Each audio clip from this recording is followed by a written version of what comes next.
Qué maravilla el internet por satélite. Ahora tengo una página web para hacer las reservas en línea. Las habitaciones, el comedor, todos los ambientes tienen Wi-Fi. Y el hotel siempre está lleno. ¡Qué belleza de internet, oiga! Promociono mi ganado por el Instagram, por el YouTube y el Skype. Pido la vacuna y los alimentos por el internet. Ahora tengo más tiempo para estar con la familia, diga usted. Qué bueno es el internet por satélite. Cada día hablo con mi hijo que estudia en Santa Cruz y con mis comadres y compadres que viven en Potosí y Cobija. Ahora estamos más cerca que antes. Internet por satélite. Agencia Boliviana Espacial, nuestro espacio. Segunda parte del programa Sabor a Tierra. El tema América Latina en el contexto político y económico, un pincelazo muy importante que han dado nuestros dos invitados, Álvaro del Pozo y Franco Gamboa. Ahora entramos a la parte concreta, a la parte política, en esto que significa mover las piezas de la estructura política de nuestra región. Estamos a una semana de las elecciones en México. Todos los que de alguna manera tienen la camisetita de izquierda en el continente dirán, por fin, llegó el aire que necesitábamos. Hemos perdido elecciones en Paraguay, hemos perdido elecciones en Colombia, hemos perdido las últimas elecciones en los países principales. Bueno, México se acerca e indudablemente el candidato preferido, López Obrador, es, yo creo, el candidato que va a ser presidente de México. No creo que haya variación, las encuestas son muy contundentes a favor de este candidato, pues se ha declarado de izquierda. ¿Qué tipo de izquierda, Álvaro? Bien, es una gran pregunta, Marcelo. México lindo y querido, pero México es el que duele constantemente. Sigue sangrando, los datos que nos daba Franco son terribles, a eso habrá que añadirle en esta última campaña 120 muertos y nadie dice nada. Se ha naturalizado de tal manera la violencia política en México que ya es natural. Por lo tanto, México siempre duele y López Obrador, como tú bien decías, se constituye como ese candidato de izquierda, esa aspiración México que ha dado tanto a las revoluciones sociales en América Latina, desde su constitución de Querétaro, etcétera, etcétera. Yo me pregunto, ¿realmente será con la guitarra López Obrador el candidato de izquierda? Yo más creo que va a ser un gran intérprete López Obrador y que si va a tener que tocar música a los oídos de Trump, lo va a hacer. Y si va a tener que tocar música para darle un discurso a Latinoamérica, lo va a hacer. Creo que vamos a ver, por lo menos mi aspiración es esa, que López Obrador sea el presidente pragmático, tratar de darle las mejores soluciones a México, que está, digamos, pidiendo a gritos soluciones estructurales, violencia, corrupción. La tiene muy difícil López Obrador, pero sobre todo lo voy a calificar como un candidato muy pragmático antes que de izquierda. Pero además moderado últimamente. Absolutamente muy moderado. Sí, hemos seguido los debates. Interesante elección democrática, la que nos da México en el tema de los debates presidenciales, ¿no? Sí. Hemos tenido 3 debates presidenciales en 3 distintas regiones de México, con 3 diferentes temáticas que me han parecido muy interesantes. Pues uno ve un candidato mucho más conservador, es decir, menos beligerante en el tema discursivo, por lo menos, con Estados Unidos, con el tema de cambiar el modelo económico en México, de establecer criterios de transformación política radicales. No, es un candidato moderador que creo que le llegó la hora un poco. ¿Qué opinas, Franco? Sí, yo más allá de ratificar o no que sea un candidato a la izquierda, un candidato del socialismo del siglo XXI, digamos, más remozado, diría que López Obrador es un candidato y un político persistente, porque es la tercera vez que intenta, ¿no?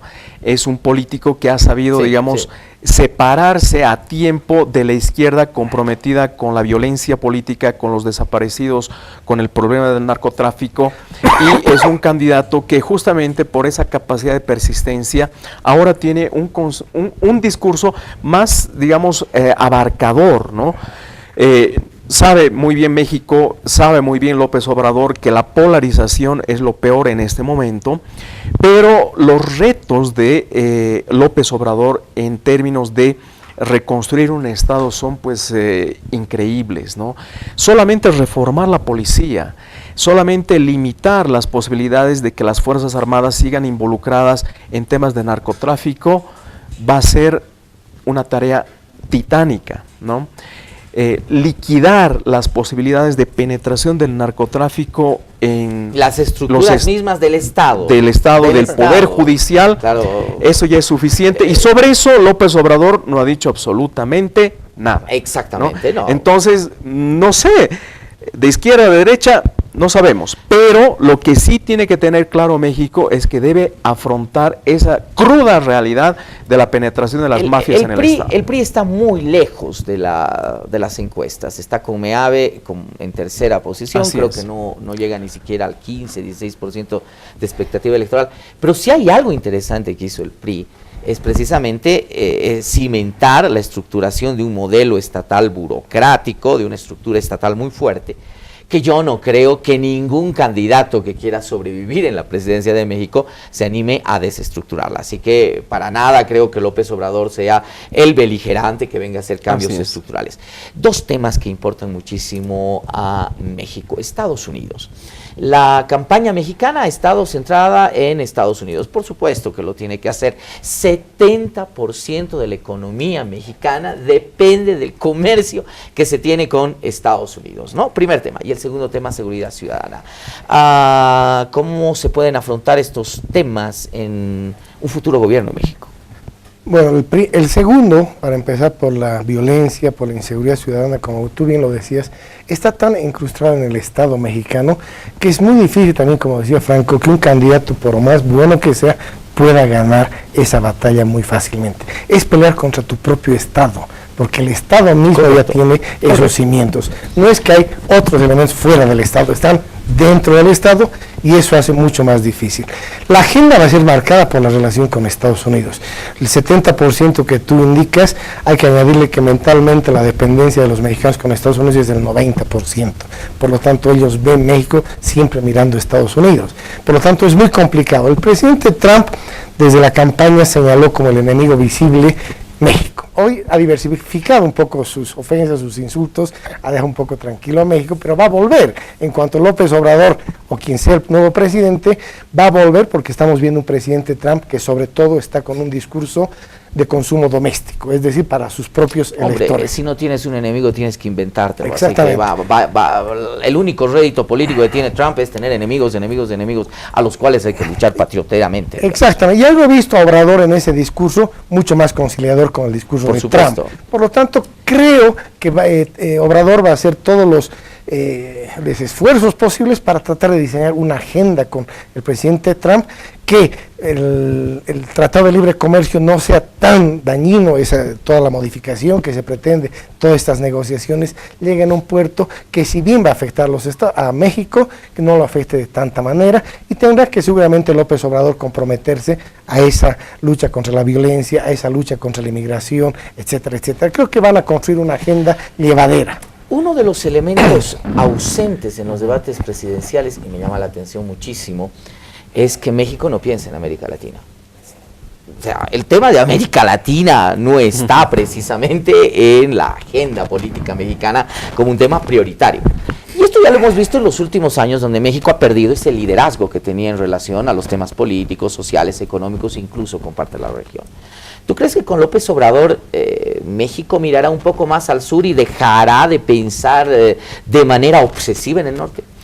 No creo. Yo más bien considero que en primera instancia la inacción de Peña Nieto respecto a los abusos cometidos por la presidencia de Donald Trump le está cobrando la factura en este periodo electoral, ¿no? Claro. El PRI ha caído, pero es justamente por la falta de capacidad y la falta de dignidad nacional que como líder el presidente de México debió haber dado, sobre todo con los últimos acontecimientos de esta separación brutal, racista, inhumana de miles de niños respecto de sus padres en la frontera mexicana. La mayor parte son mexicanos en la frontera de México-Estados Unidos, la mayor parte son mexicanos, etcétera, y Peña Nieto absolutamente no ha hecho mucho, ¿no? Si no decir, no ha hecho nada, ¿no?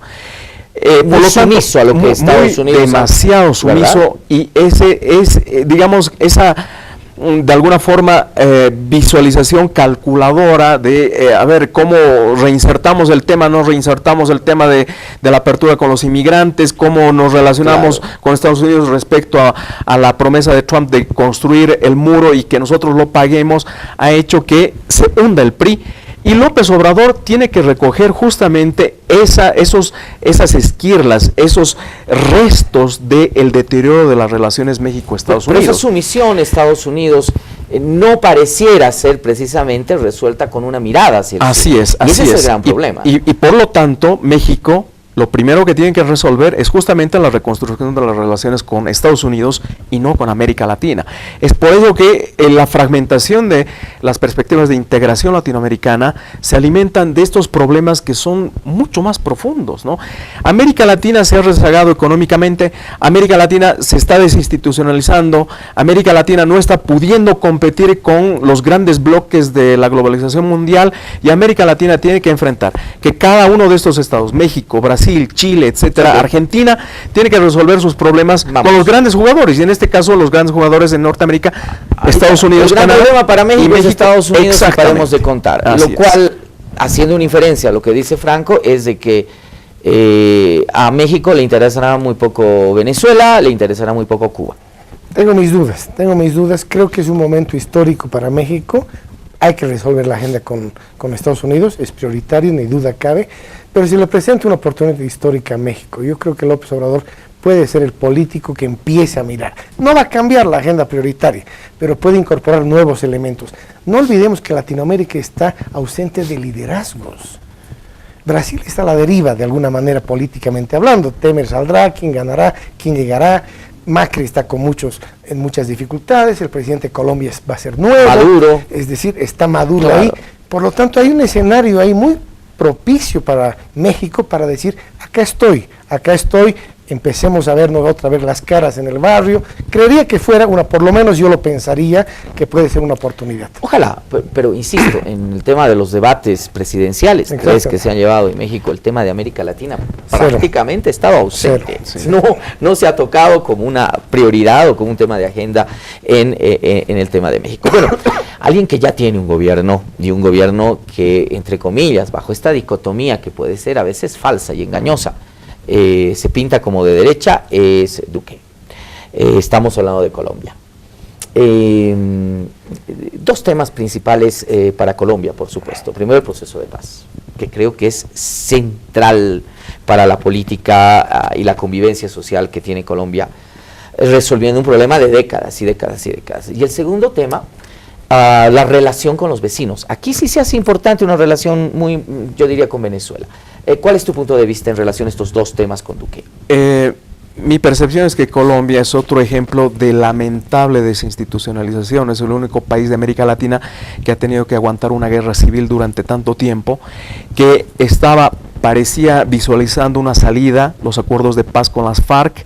Vemos que Duque quiere retroceder, hay temores en la sociedad civil y en distintos ámbitos donde probablemente Duque va a revertir los avances, quiere, como buen uribista, es decir, Duque pertenece a la élite de poder del expresidente Uribe, quiere de alguna forma arrinconar, judicializar, es otra forma de judicializar, digamos, y no perdonar los delitos que sin duda han sido cometidos, los excesos de las FARC, pero esto de alguna forma hace o causa un retroceso.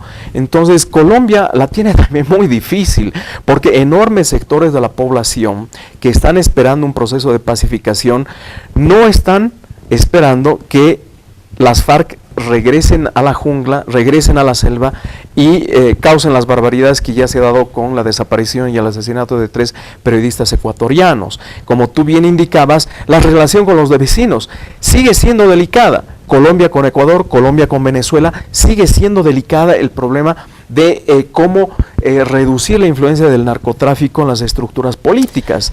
Y Duque anunció que no va a poner embajador en Venezuela, ¿no? Por lo tanto, no hay un reconocimiento al gobierno de Maduro. Y claro, y esto te complica un poco también el tema fronterizo con Venezuela, que no solamente es el tema migratorio, que hoy lo ponemos como un elemento central, también es el tema de narcotráfico, por supuesto, que es importantísimo. Exacto. ¿No? Álvaro, los colombianos, por supuesto, hace algunos años votaron no a la paz. Yo no creo que hayan votado no a la paz, sino no a este tipo de paz, ¿no? ¿Cuáles serán los elementos centrales de Duque en lo que significa revisar este proceso de paz, este convenio de paz que se ha establecido con las FARC? Sobre todo él ha apostado un poco a tocar el nervio de la sociedad colombiana en sentido como que se hubiera legalizado y legitimado una impunidad de todo este proceso. Sin embargo, si bien en el discurso uribista en contra del proceso de paz, empezó muy radical y termina muy conciliador, es decir, ahora solo se habla de correcciones al proceso de paz. Por lo tanto, creería yo que Duque va a consolidar el proceso de paz con algunos maquillajes que no van a ser el fondo del tema, se va a continuar más temprano que tarde con el Ejército de Liberación Nacional, hay que continuar esas conversaciones, con Venezuela va a ser una dificilísima relación, muy tensa, muy dura del presidente Duque, pero Colombia en el interior va a vivir un nuevo escenario político. Hay un actor de izquierda, Petro, que ha conformado también un elemento importante, interesante en Colombia, y lo he escuchado esta mañana justamente a Duque, muy conciliador, esta es la Colombia de todos, hoy tenemos que trabajar una nueva Colombia. Me ha gustado el discurso de verdad, porque Colombia se había dividido, todos estos resultados en las elecciones han sido el antiuribismo, el anti-Santos. Lo que va con una posición absolutamente normal de un presidente. Duque era visto antes del proceso electoral y inmediatamente de su elección como el peón de Uribe. Claro. Entonces todo el mundo le dijo, hasta el mismo presidente hoy día le dijo, mire, que le vaya bien, pero cuidado el que gobierne sea Uribe, cuidado usted sea el títere de Uribe. Por lo tanto, creo que Duque está empezando a asumir una distancia racional políticamente que le dé una imagen. Fíjate, a Lenín Moreno. Todos decían que hará todo lo que por supuesto, si no hacía eso, Lenín Moreno no sobrevivía como presidente. Franco, ¿es posible pensar en un proceso de paz que te permita la inserción de las FARC políticamente en Colombia? Es decir, legalizarlas como una posibilidad de alternativa política, un partido político, que es lo que precisamente marcaba los acuerdos de paz. Es la única salida. De otro modo, vamos a ver justamente un retroceso que nuevamente reinserte la violencia, ¿no? Entonces es fundamental. Yo creo que si es que las fichas no se mueven como espera también optimistamente Álvaro, y Duque logra corregir algunos detalles, pero logra el proceso de inclusión para legalizar las FARC, para resolver en temas judiciales lo que hay que resolver con aquellos que han cometido crímenes de lesa humanidad, etcétera. Es posible pensar que los movimientos armados definitivamente desaparezcan en América Latina para viabilizar la acción política desde donde tiene que ser el partido, en función de las elecciones, en función de su participación democrática, en función de su movilización por otros mecanismos que no sean las armas. Entonces yo de alguna forma coincido con Álvaro también, soy optimista, pero en lo que tengo algunas dudas es en lo siguiente. Colombia nos muestra con la elección de Duque que es el único país y la única democracia de América Latina de los últimos 20 años donde sistemáticamente ha ganado la derecha, los conservadores, y eso también a mí me pone la piel de gallina, ¿no? Porque un país en extremo derechista, un país sumamente conservador, no es un buen indicador. Yo diría conservador, Franco, porque esta derecha ha tenido matices y matices. Has tenido un Uribe que ha sido súper radical, te viene un Santos que es un poco más centro, más populista si tú quieres, y bueno, aquí te aparece un Duque que va a tratar de hacer una simbiosis, me imagino.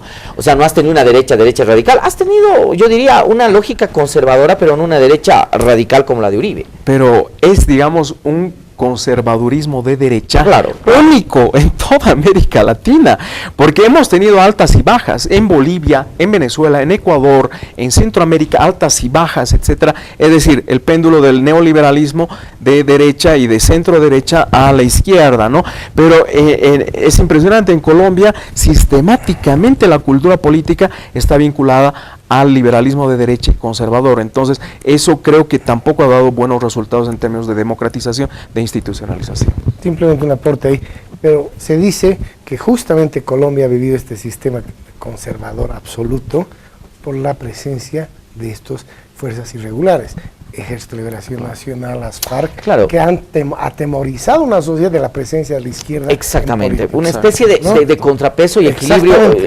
ciudadano, electoral, racional. No es poco sintomático que una opción de izquierda haya tenido tanta posibilidad ahora ¿no? Cuando las FARC están teniendo una merma considerable de su actividad, ¿no? Es decir, probablemente con la desaparición de las FARC, las opciones de izquierda tengan mayor posibilidad electoral. Tengo que tocar muy brevemente un tema que no lo podemos dejar de mencionar. Nicaragua. A ver, será la lejanía, será la poca información que nos llega. Más de 1.200 muertos, perdón, heridos. Casi 250 Tenemos muertos. casi 250 muertos. En el último mes, sin contar lo que ha sucedido más atrás, ¿no? Hombre, yo eso le llamaría una guerra civil. Algunos le llamarán de baja intensidad probablemente, pero es una guerra civil. Nicaragua se enfrenta a una guerra civil. ¿Cuál es el criterio, Álvaro? Se tienen que ir. De verdad, tenemos que hacer un homenaje a la democracia. ¿Los Ortega? Exactamente. ¿Marido y mujer? Exactamente. Es que la sociedad actual no puede permitir que esto se naturalice. De verdad. Nosotros en octubre del 2013 hemos tenido 59, 60 muertos y hemos dado una solución democrática, pero hemos mandado un mensaje importante. Ninguna vida vale para que alguien se quede como presidente. En Nicaragua estamos ya con más de 200. En Venezuela tenemos lo mismo. Y si esas clases gobernantes no son capaces de sentarse, generar escenarios de negociación, iniciar una ruta crítica que dé paz a esas sociedades, han fracasado. Por lo tanto, se tienen que convocar elecciones de manera adelantada. Es la única solución. Si no, van a ser unas cifras, esas 250 personas muertas. Y no nos podemos permitir los latinoamericanos, y menos los centroamericanos, que han vivido atrocidades en violencia política. Por lo tanto, ahí yo, lamentablemente, al principio decía, hace un par de meses atrás decía, esto se tiene que solucionar en una negociación. Pero cada día son más muertos, más violencia. Por lo tanto, creo que... Sí, pero la experiencia venezolana, Álvaro, te menciona de que cuando has ido mucho más lejos, ya es más difícil retroceder, ¿no? Es decir, ya abandonas la lógica del deber ser, a ver, un ratito, tengo que renunciar, esto ya no es ingobernable, a aferrarte al poder, y eso es lo que es lo que parece estar pasando en Nicaragua. Los esposos, porque recuerde usted que el presidente Ortega, su esposa es la vicepresidenta, no están en condiciones de dejar el poder. ¿Cómo solucionamos el tema? En todo caso, no cómo solucionamos solamente, sino cómo analizamos el tema de Nicaragua. Con un enorme escepticismo, en mi caso, y con una enorme pena, porque... ¿Tú crees que sea una segunda Venezuela, que los muertos no importen y que el régimen perdure? No lo sé, pero parece que está encaminándose el régimen hacia esa dirección muy lamentable. Y yo digo con suma pena porque el sandinismo realmente, si analizamos desde finales de los 70 hasta, digamos, los 90, era una tendencia revolucionaria muy importante. El sandinismo como fuerza social, como articulación de distintos sectores que supieron enfrentar la dictadura somocista, supieron asumir una derrota electoral del 89 como nunca antes, porque... Daniel Ortega es capaz de dejar el poder democráticamente para que asuma Violeta Chamorro el 89, se de alguna forma orientaba hacia una renovación ideológica, pero al mismo tiempo una fuerza de izquierda plenamente democratizadora.